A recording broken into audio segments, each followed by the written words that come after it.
Like I look back at the last couple of weeks just in life, and like if I step outside the world for a minute, say just like my own personal life, it's been eventful. Like there's a lot of changes not only within myself that I've noticed, but like within how I view other people. Do you find that as well, where yeah, like your perspectives have changed when it comes to how you view things?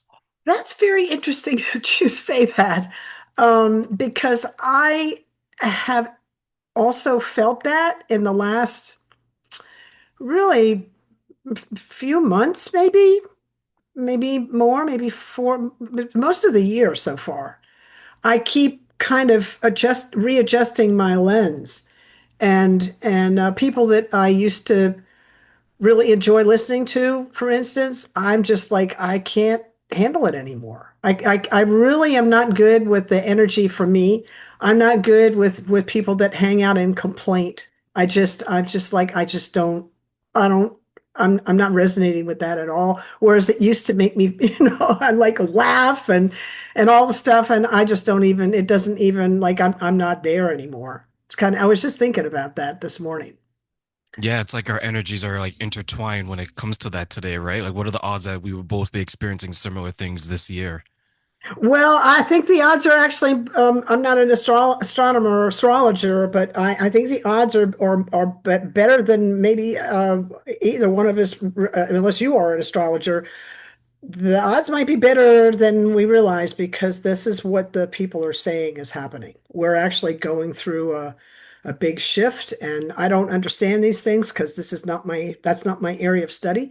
But I do follow people that is their area of study, and I'm kind of like I'm just watching, like I'm just watching. Does this match, or is this matching my life or not? And it seems to be matching my life, right? Right. We've been experiencing, for instance, just to get a little bit sciencey, because my training was as a research scientist. Um, We're getting experiencing a lot of solar flares right now, and the flares from our sun are coming, some of them are coming right at Earth, right at us. And we can't help but be affected by that. Now, I can't pretend to know, like, I don't, because it's not my area, I don't know what science there is around that and what we're talking about, but the astrology people say there's a correlation between celestial events and what's happening here. That's interesting because like when I look back on what we were talking about, how our perspectives have changed, it could be like a stressful situation for some people, right? Because this is who you were with this group of people, for example, whether there's romantic, professional relationships involved, and then this is who you're becoming, and you don't know which relationships are going to make it into the journey of the new you. So I would ask you then, is that stressful for some people to manage when they realize that they're becoming a different person and maybe they have to let go of some of the things from their past? Well, now you're touching into, I love the question. Now you're touching into, I'm familiar with this within the recovery space, addiction recovery. This is something that we deal with a lot, where we're going from living a life where we're maybe using alcohol or substances, or maybe we're codependent, but that kind of addictive frequency where I want more, I want more, I want more. That energy, that's a very different vibe. I want more from you. I want more. I want more. That vibe is very different from I just accept you where you are and I accept me where I am, and that's completely different energy. It's completely different. And when we get into recovery, one of the things that was advised in early recovery is to stop hanging out with people that drink or do drugs. Like your friends that do that, stop hanging out and start hanging out with people that are working a recovery path. And that's a difficult one, especially the alcohol piece, because alcohol is everywhere in our society. Like I live in a college town, And within town, there's like a liquor store on every block. It's just like right. And so what's interesting, it's a little bit of a joke, but not really. Half the people in this town are in recovery, and the other half are going to be in recovery. Meaning half people are drinking, and drinking alcohol is a progressive disease. So if they keep drinking, they're going to hit a bottom and they're going to have to get in recovery or it's going to take them out. So that's why we say half the town is in recovery and the other half of the town is going to be in recovery. Right? But it's a college town. This is the energy that there's a lot of drinking and stuff that's just part of our culture. And at the moment, it's just everywhere. I'm trying to think if there is have ever been a celebration outside of just all sober people. But I'm trying to think if there was ever a celebration in my life where alcohol wasn't involved as just as part of the ambiance. That's a good question because I know of some festivals that don't have alcoholic drinks. They're usually more cultural in nature. Uh-huh. When I look at some celebrations that are more societal, maybe is the word, where it's more, it doesn't have a cultural foundation, meaning that it's not, let's say, like you have to have like a cultural attire or cultural wear, like those types. Hmm. That is more about performances than Hmm. people getting together and interacting with each other. Uh-huh. Let's say, for example, if I use like native dances, which you observe, or cultural musicians playing, right? There usually isn't an alcoholic. There isn't an overabundance of alcohol presence if there is one. Then if I look at something that's maybe more societal, like if I look at like New Year's Eve, Oh, there you go. Yeah. right? Alcohol is Like a that's social lubricant. exactly right. Like it's become synonymous with it, right? It's like one on one. And that isn't a cultural thing, not anymore, if it ever was one. And then if you look at, let's say, what's another one? Let's say, for example, you have that and Christmas now, some people put Christmas alcohol party. in their eggnog, right? Yeah, Christmas Right? party. Christmas party. But if you look at the Christmas party, that isn't family oriented because when I used to go to the Christmas party with my parents, it was during the day. And most people still have the sense not to drink at 2 p.m., right? Oh, But if you okay. go to the work adults only Christmas party, when is that usually? 10 p.m. or later, Right. right? And they give you the hotel there as well because they have accommodation because they know people are going to be drinking and they don't want you to drink and drive. There you So I go. wonder then, how much do you think society plays on the stresses that we experience and our ability and maybe inability to manage it? Yeah. Well, now you've really opened up Pandora's box with that question. There's like so much that could come out of that, right? Um, I'll start kind of because it's helpful for me. I'll start with the energy of our society. The energy of our society is go, go, go. I need more, more, more. Uh, and uh, and what does that do for us? It means we're always pushing, and we have difficulty being present because we're trying to get to the next thing, and we're feeling pressure from behind us to perform, etc. Which started for me, it started in school when I was, just a little kid. Um, and mine got a little bit accentuated. I'm not sure this is like for everybody, but mine got accentuated because my parents expected me to excel. They didn't hope. They expected it. So, oh my God. So that was even harder, right? Um, so so there's this go, go, go, push, push, push. There's not enough. And it's really a frequency of lack. that there's not enough to go around, which I study historical trauma and I have studied uh, different kind of societal structures.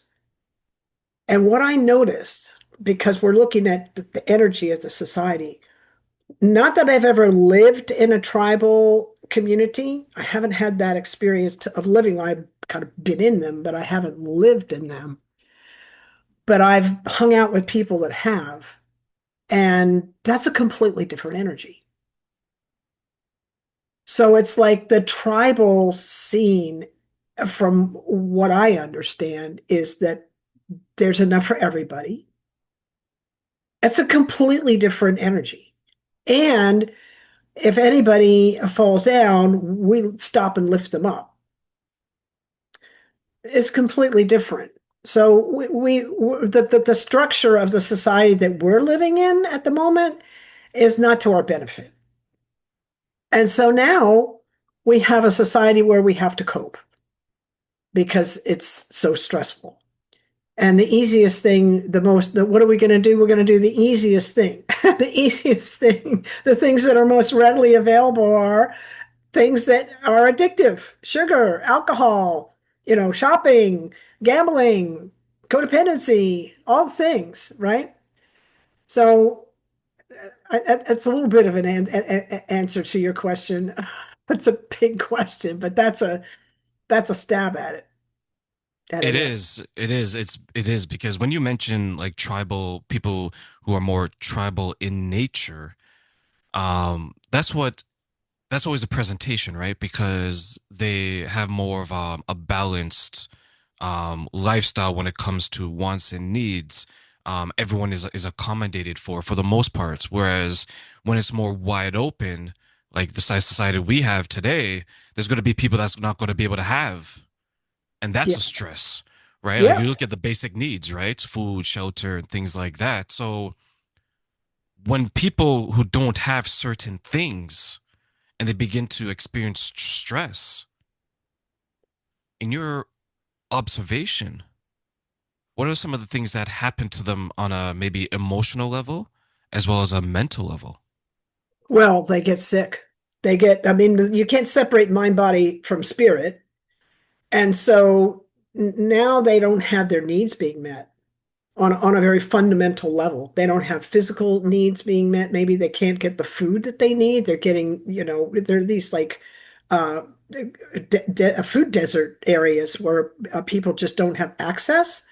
So now you're physically taxing the body, and because mind, body, and spirit are one, what happens to one happens to all. So there's going to be physical, mental, emotional, spiritual illness that follows. It's a more integrated model than Western medicine kind of looks at. But this is what integrated doctors tell us. This is what the yogis tell us. This is what spiritual teachers tell us, that you can't separate mind, body from spirit. We're all one. So when one part of us suffers, the whole part of us suffers. So as an example, um, I got up this morning and I had a bunch of work to do, and I normally have a practice. This is just a small example, but it's illustrative. I normally get up and I go through a whole liter of water, a lemon water, as part of a morning kind of breath practice and movement practice. A part of that is downing a bunch of water. And this morning I had an early meeting and I had to get some kind of mental work done. And I skipped my practice. And you know what happened? I only got part of my water down. I only got maybe half of the water down, and I started getting a headache. And I didn't feel good. And I was like, okay. And I was a little bit and I had to be kind of mentally sharp, but I had a little bit of brain fog. And I knew, because I know me, and I knew that it was because and I was like, oh, I haven't, see, I still have this much water to finish, and it's already noon, right? So I'm behind. So I knew that what I was experiencing was a dehydration. And that's just a little tiny example. And that's just dehydration. That's not like, I'm not getting the iron that I need, or I'm not getting the magnesium that I need, et cetera, or the vitamin C or whatever it is. Yeah, that's tough. Like when you skip your morning routine, like I've adapted my morning routine to include certain things. So for example, now I've incorporated like tea with a little bit of honey in there. Mhm. Um, because I used to, and then what I've done now is instead of big meals, let's say 3 big meals, what I do is I have 4 to 6 smaller meals, right? So it expands my day, and I realize how important the fuel that you put into your body, right? And I share that when it comes to food because it could be food, it could be the people around you, it could be the energy from people, like what you're allowing inside your body, man, woman, or whomever, impacts you. And then there's another thing that I want to ask you is that when it comes to how we're re-energizing our body, is there a betrayal of it that some people experience because maybe they're knowingly um including unhealthy things in their lives, and it could be outside of food, such as maybe people, relationships. Is that would that be a form of betrayal of themselves? Well, that's a heavy word. And I do work at betrayal recovery, but I would I would shift that word to out of integrity. And they may be, they're probably cousins of one another, but I'm not sure they're the same. And when I'm out of integrity with my values, I'm gonna suffer. That'll I could just the energy, I'll just collapse energetically. Um, I don't know if that answers your question. No, it I does. It does because then how would someone identify that when they're out of integrity then to use that word? Yeah, so let me give you an example. So I think I'll think of a theoretical one. I can't think of one in my own life right away. Um, so I'll give you an example. So I was sitting in a meeting, and there were people sitting around, and we were getting ready for a meeting to start. And a man came in that I hadn't seen in ages. An old friend came in, and he stands at the head of the meeting, at the table at the head of the meeting. I'm just sitting down. He's standing there. And he looks at me and he said, "Hey, you going to the World Convention this year?" And I said, "No." And he pointed his finger at me and said, "Shame on you." And like that was a weird thing to say, but here's what happened. I could have stood up and made a scene and say, "How dare you say that to me?" I could have said that, or I could have, which I would have years before. I could have decided, I could have just tried to shrink and into that chair and make myself invisible. I've actually energetically tried to do that before in my life. Or I can do what I did, which was kind of, I amazed myself. I just looked at him and I said, "Well, you know what? You can shame me if you want. Good luck with that." And that just nipped it in the bud. And I didn't put him down.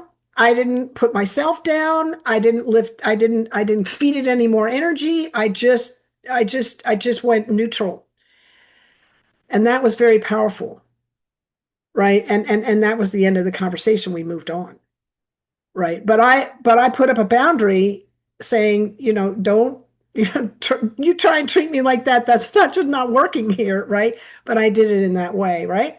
I give you another example, which was a little bit different, but very powerful.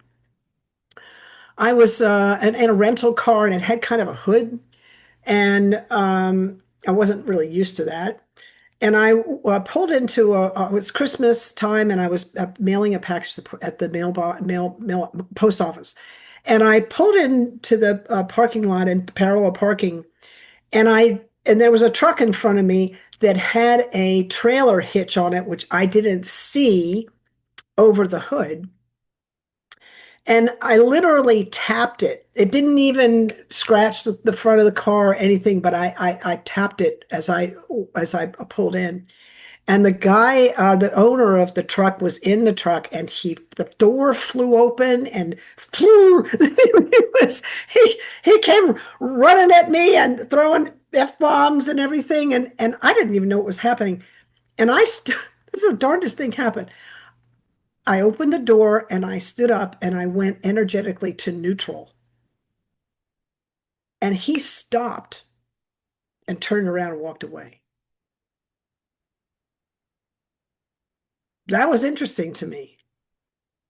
Yeah, that would be because you didn't, I guessing you didn't feed into what was being sent your way, That's and right. then it kind of blocked it. How would then someone reach that point? Because if someone's in your face or if you're having a bad day, many people will struggle with containing themselves, but how would they reach that point?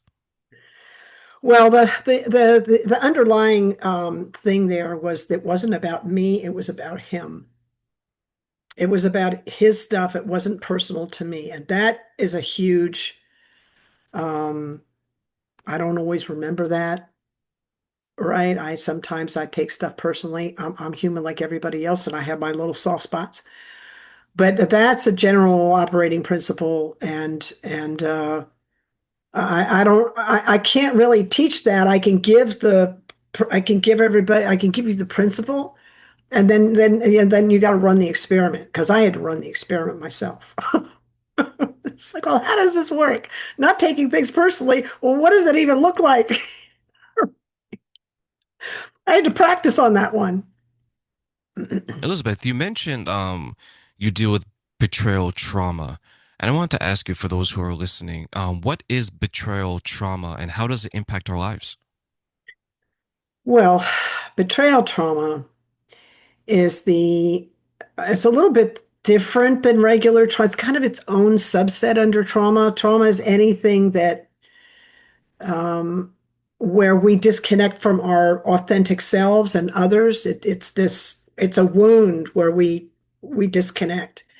Betrayal trauma is an experience where somebody close to us, or even someone who has great power over us, like the government. I've actually felt betrayal by my government, by the way. I'm just saying, like, I just I'm painting the picture there, where it could be a big organization that's betraying, or it can be a parent or a spouse or a brother or sister or something like that, cousin, maybe somebody close, where you never saw it coming, right? It was like, it's like, oh, what? Where you thought they had your back, and then it just gone. And so that creates a lot of shock in the system. We become very dysregulated, and we at that point, there's kind of a bunch of stages that we go through to heal from that, and one of them is reevaluating our after we get over the shock, and we go into survival mode, and we kind of move into that, and then we're like, well, I need a new world view, because the one I had clearly, I didn't see that coming. So we need a new world view, and we create one. Usually what happens is in that in the healing there is we begin to cultivate a deeper sense of our own self-worth, and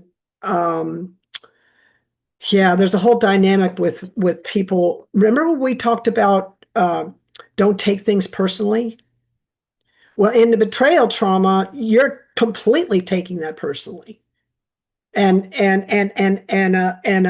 of course you are, because you're in this relationship, and you thought you had some safety where you don't, and now you're beginning to understand at a very much deeper level how we get tangled up in that um, not taking personally thing. Because yeah, I'm going to take that personally. I'm going to, you're acting in a certain way that's out of integrity with our relationship. How dare you? And now the hackles go up, and it's very painful. So we have to go through a healing period. And for me, I had my own journey with betrayal trauma. And you know what the tricky part was for me? The tricky part was not so much in me seeing that the other person, was doing what the other person was doing, and it wasn't so much about me. The tricky part was I didn't, and not trusting other people. The tricky part was I don't trust myself to pick trustworthy people. And now I don't trust myself. It's not the same as not trusting other people. And I had to work on that. And that was amazing. And you talk about morning practice. You know how I did that? I was like, okay, I see that I'm having this issue. Now, what am I going to do about it? Like, how am I going to rebuild trust in myself? Right. And you know how I did it? I did it with a morning practice. I show up to myself every morning. Now I missed my morning practice this morning, but you know what? I'll do my morning practice this afternoon after this interview. So I'll still show up for myself. I just had like, pressing things happen this morning that got in the way, but I'll still show up for myself later. So every day I show up for myself regularly. And now I can trust myself. And now I'm in the energy of I'm trusting myself. And now I have a new worldview because I'm not so reliant on this other person to show up the way I think they should show up. Right? Does that make sense? It does because that was exactly what I was thinking. I'm glad that you said it the way that you did because you mentioned that don't take it personally and that you have to show up for yourself. What do you then think are some of the obstacles that people face in being able to accomplish that? Yeah. So, like I said, um,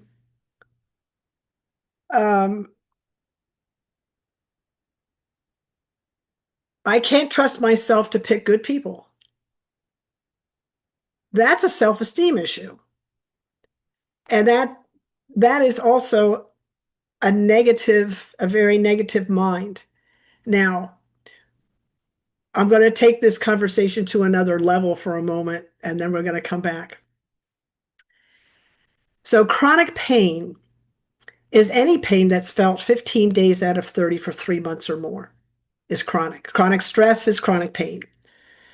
So, why is that a thing? Because we have a stress response that is at this beautiful mechanism that when we either have a threat or perceive a threat in the world, that stress response, whoop, it turns on. There's a whole set of physiological and psychological actions that happen that help us meet the threat. We meet the threat, boom, threat's over, stress response goes back into the off position.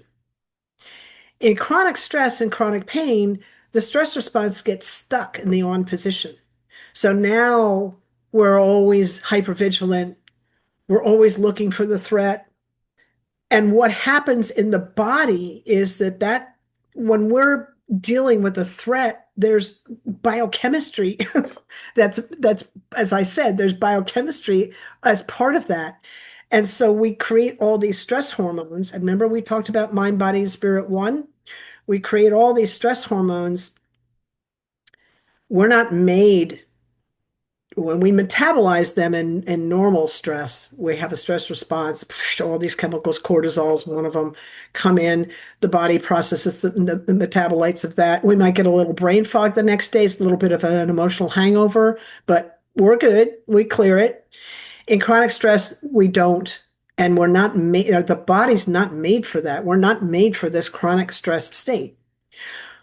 Okay, so understand that. Now, the thing about what we're talking about, the negative mind and the self-esteem, in chronic pain, we have an accentuated negative mind. We already have in a regular human, normal human being, a little bit of a negative bias. It keeps us safe in the world. The new thing that comes into our life, no, is our first thing.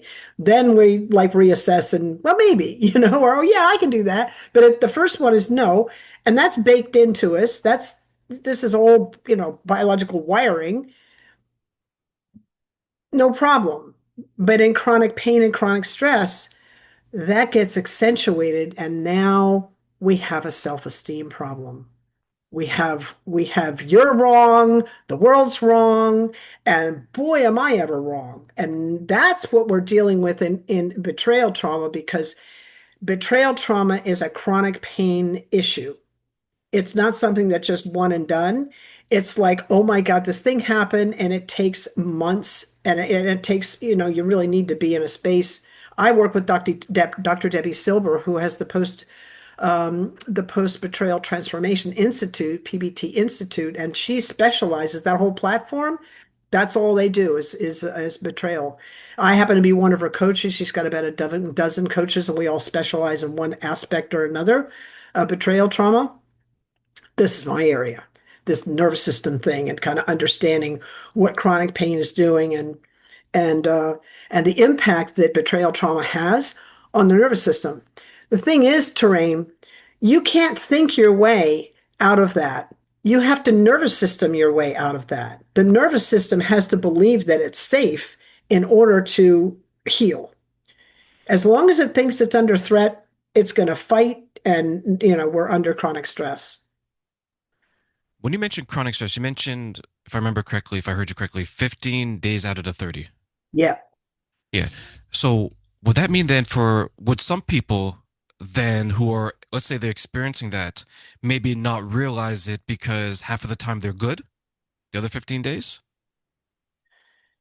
Yeah, I love that you asked that question. I was a chronic pain sufferer for a long time, decades, and until I finally found somebody who could help me heal from it. And there were times in the beginning, I didn't even know I was a chronic pain sufferer at when I first got into all of that.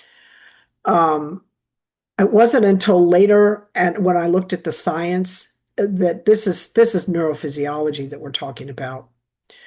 Yeah, you could have that and not know it. And this is the thing. This is one of the reasons why I like to talk about burnout in the corporate work environment, and ways to keep that from happening. Because you've hit the nail right on the head here. People don't actually know they're in chronic stress, right? Because they get used to it. They get used to it, and then they burn out, and they're like, well, I don't even know what happened. Yeah. Yeah, and I'm glad you touched on that because that's where my thinking was going when you mentioned it. Because I'm going back and I'm hearing people say that, okay, my life isn't that bad because this day and this day was good. But then you have all these other days that are bad, and all that they can do is justify the bad because of one good day.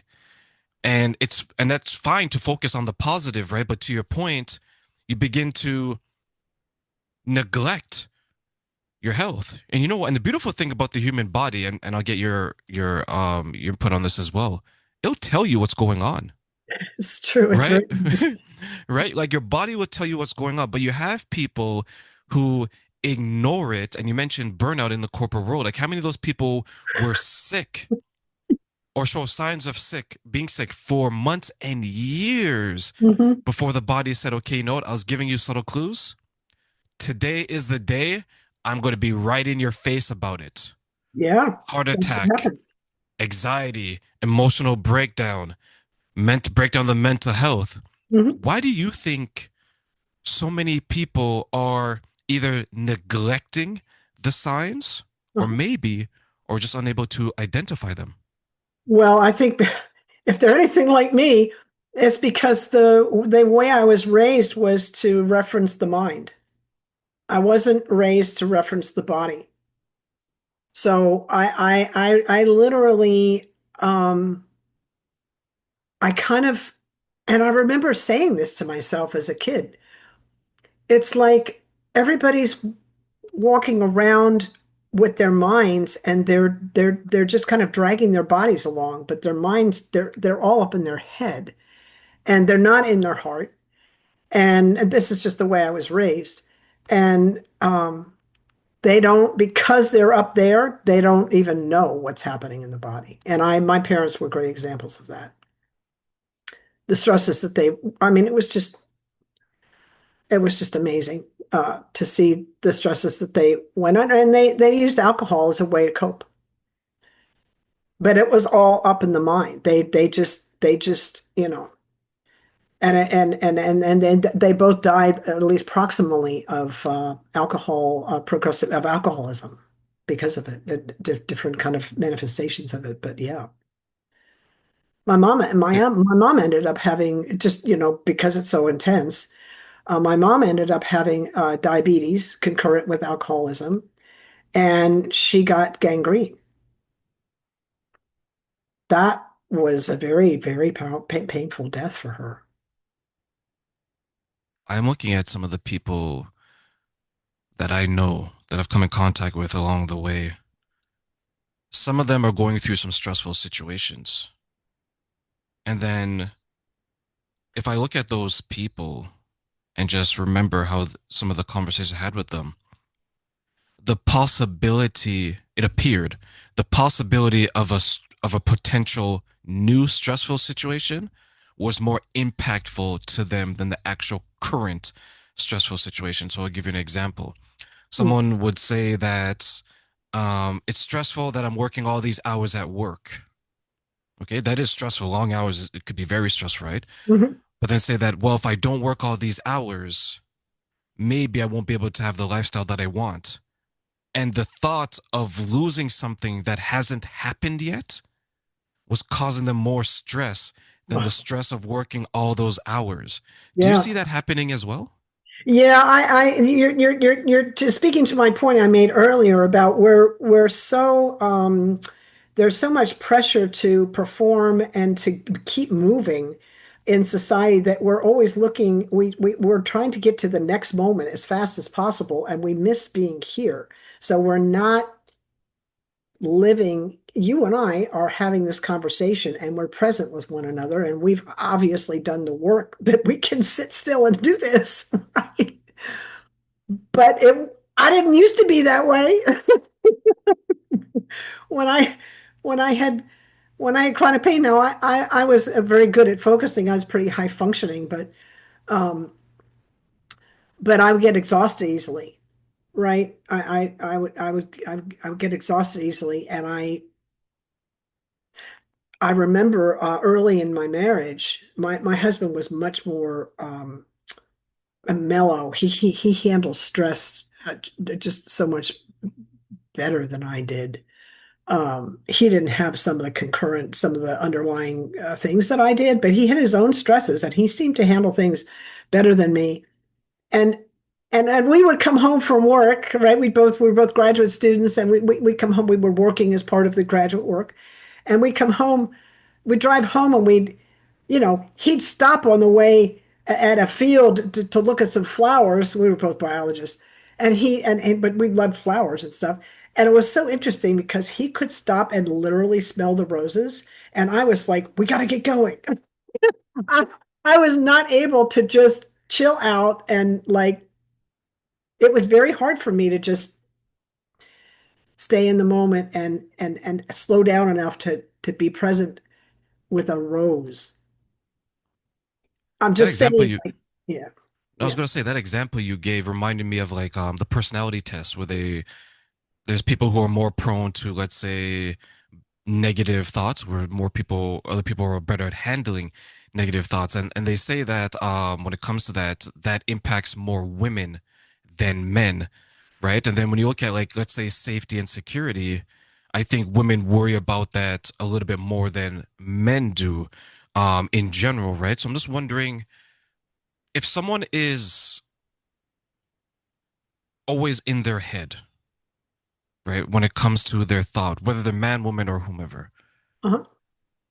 Is it then, to your point in the example you gave, that their mind is going in all these different directions because they're always in their head versus someone else who is more mellow, who's more focused, can take these thoughts one at a time when they need to be addressed instead of trying to address everything all at once?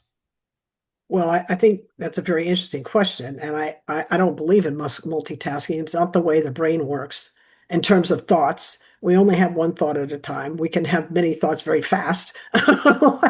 Many thoughts very fast. That happens. But yeah, one thought at a time is kind of, yeah. We may not be able to cognize that. And now I've lost the meat of your question. Um, Was basically how can someone who is always in their head and focusing on all these different thoughts and trying to entertain them all handle life as it is versus someone else who is maybe like you and I, who's one thought at a time. Okay, this came up, let me address it. Once it's addressed, another thought where someone's trying mhm, to do 10 different things. Okay, I got to make sure there's food. I got to pay the bill. I got to do this. I got to do that. And mhm. just the accumulation of all these thoughts, this accumulation of all these tasks in their mind, how stressful is that to that Yeah, person? you're kind of speaking to the concept of allostatic load, which is a measure of how much stress somebody's carrying. You're just doing it from a mental point of view instead of a physical point of view, but allostatic load is allostatic load. I think the difference between you and me and who you're referencing is that you and I have a meditation practice. I mean, I'm just kind of I'm assuming that you have a meditation practice as part of your because otherwise the mind in this society, the mind is going to take us from pillar to post and we're just at its mercy. It's just going to take us everywhere it wants to go. The meditation practice helps us come back to center. It helps us focus, helps us get that one pointed focus, retrains our nervous system. Remember, I said you can't think your way out of this, you have to nervous system your way out of it so that we can now meet the moment, stay present. We've retrained our nervous system into the present moment instead of the past and the future all at once, kind of trying to like that kind of thing. Where I used to reference whatever was happening in the present moment.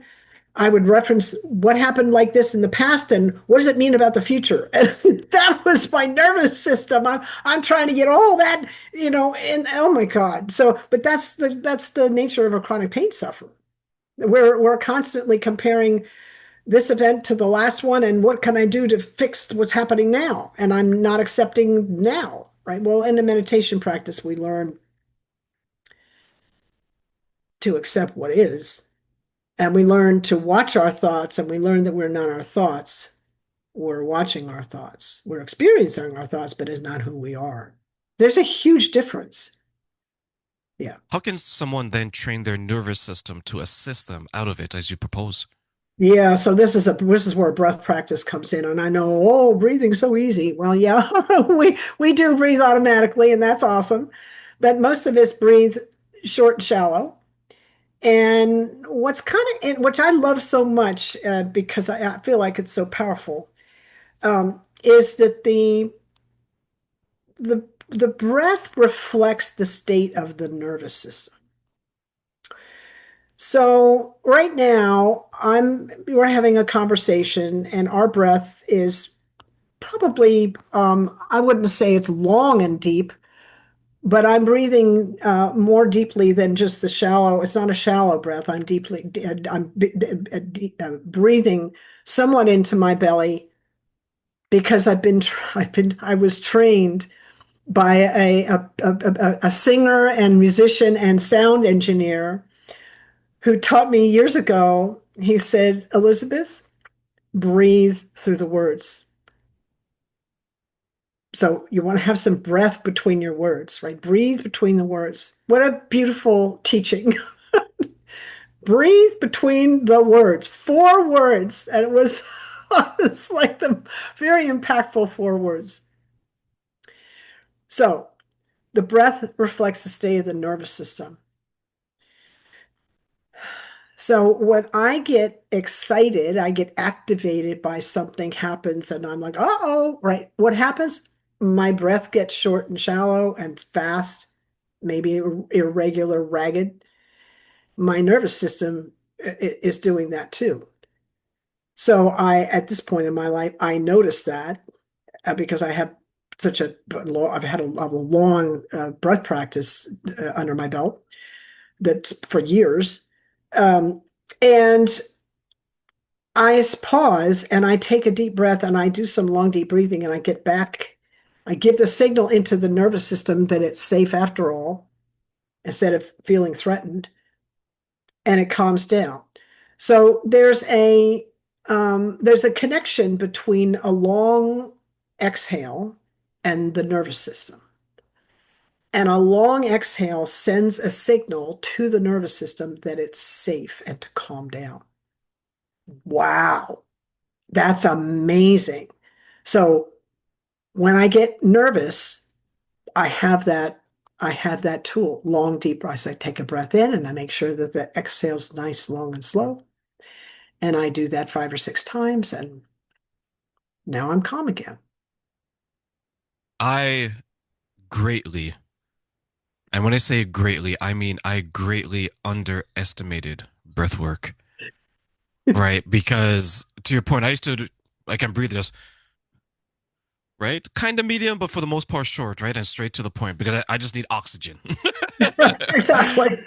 right? But then when I got into yoga years ago, and then I got into the breath work and the meditation, I was like, wow, it was like a whole new world Mhm. opened up for me. And what I began to realize is that I didn't need outside factors to soothe me, Mhm. right? The pacifier was within That's right. instead of outside, right?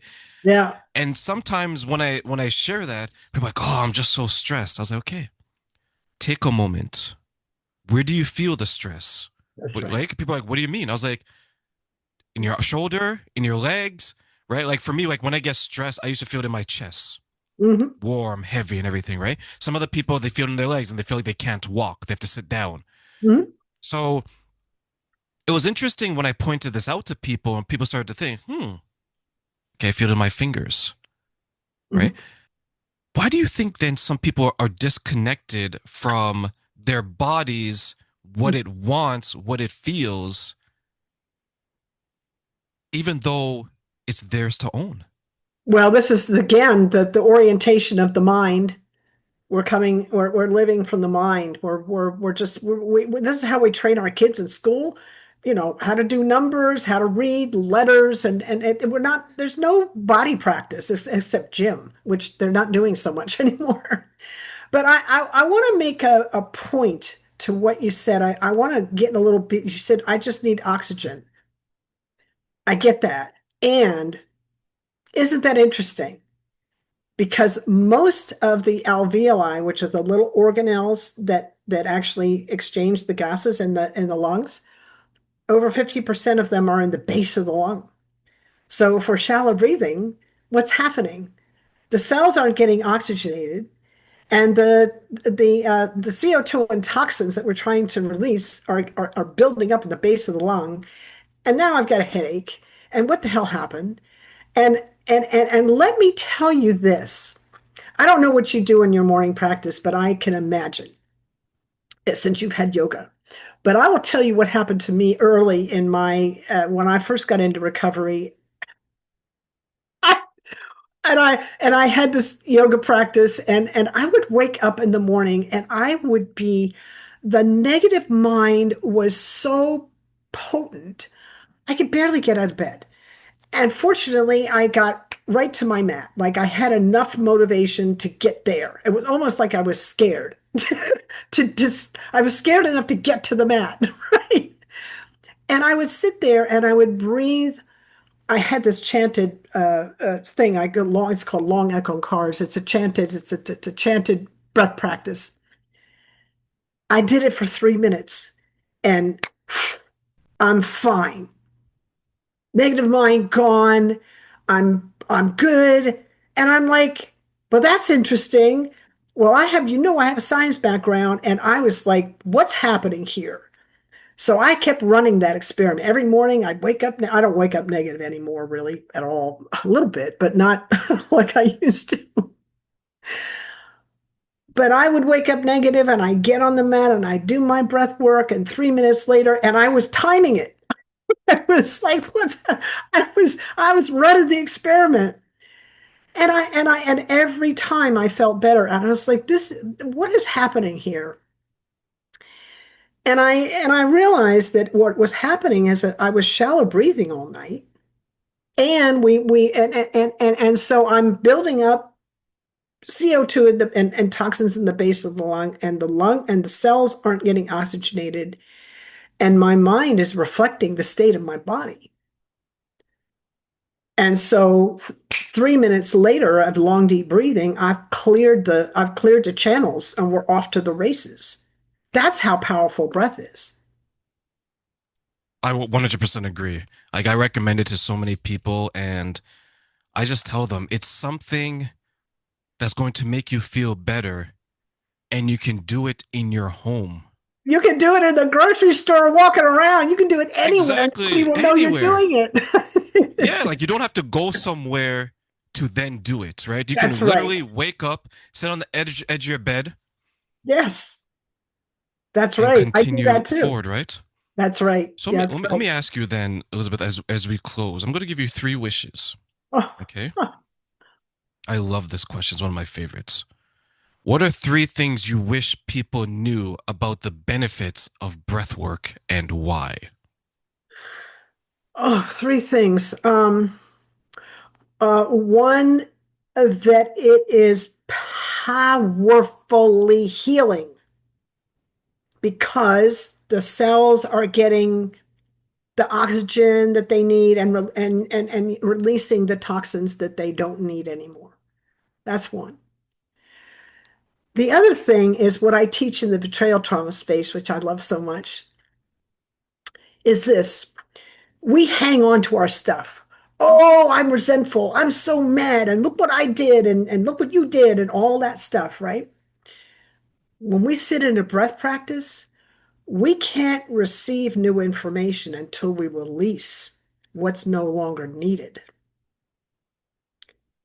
And so the most powerful part I feel of a breath practice, of a yogic breath, is fully exhaling. So you're fully releasing, and now you're ready to receive new information, right? So now when we're in a healing space, we're actually mimicking letting go of what we no longer need and receiving that which we do. Right. So that's a nice vibe to get into and a nice little mental exercise to go through when you're teaching somebody a new breath practice that doesn't know anything about breath practice, but they're in the betrayal space or they're in that kind of space where they want to heal and it's a mental battle for them. Now you've got the breath added into this letting go before in order to receive thing, right? Yeah. That's the second one. And the third thing about breath is there's information in the breath. The yogis call it prana.